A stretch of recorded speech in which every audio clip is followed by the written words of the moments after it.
Colt gunmaker declares bankruptcy. 16 June 2015. Colt Defense, the once high-flying iconic manufacturer of the Colt .45 single-action Army revolver known as the Peacemaker, the gun that won the West, and the 1911 semi-automatic pistol designed by John Moses Browning, ran out of airspeed and altitude on Sunday, and declared bankruptcy.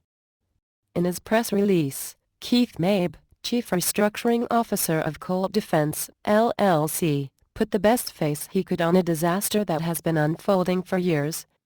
The plan we are announcing and have filed today will allow Colt to restructure its balance sheet while meeting all of its obligations to its customers, vendors, suppliers and employees, while providing for maximum continuity in the company's current and future business operations. This restructuring will enable us to continue to gain traction on a challenging but achievable turnaround in our business performance and competitive positioning in the international, U.S. government and consumer marketplaces. Colt remains open for business. Behind the press release, however, a far darker picture emerges.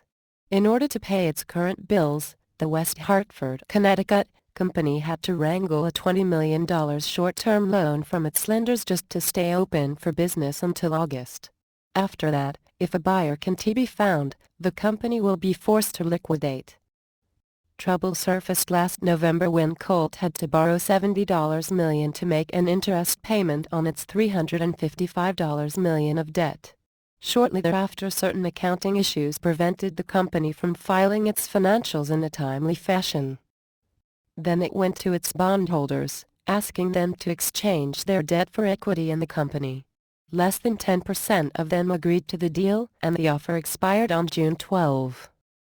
On June 15, the company had another interest payment due and no money to pay it.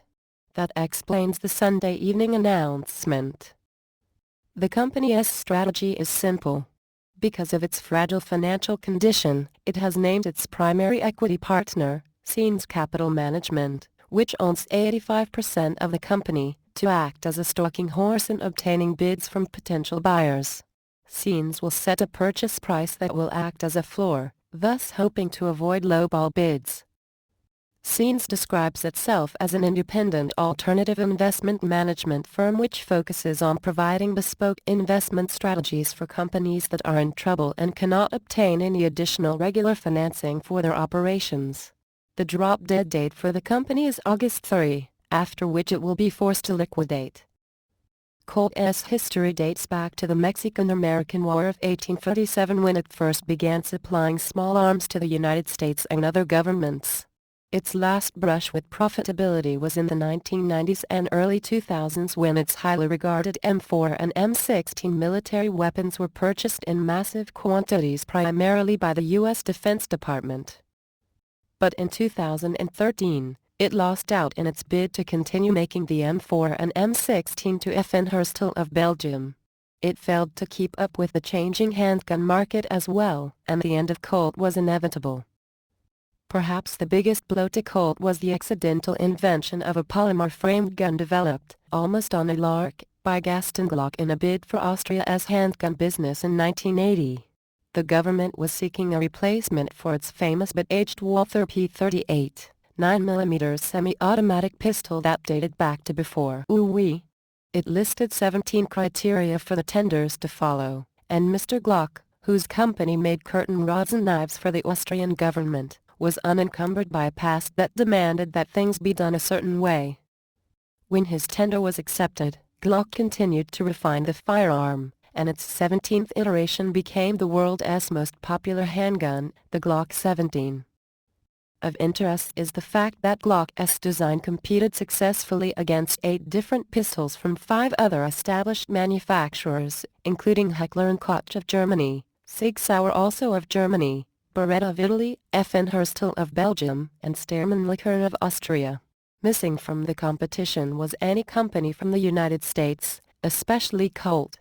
Colt apparently was too busy focusing on military weaponry to notice the revolution taking place in Austria.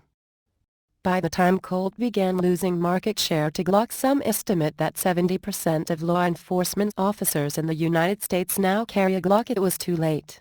when it lost its bid to FN Herstal for the M4 and M16 contracts. From then on it was just a matter of time.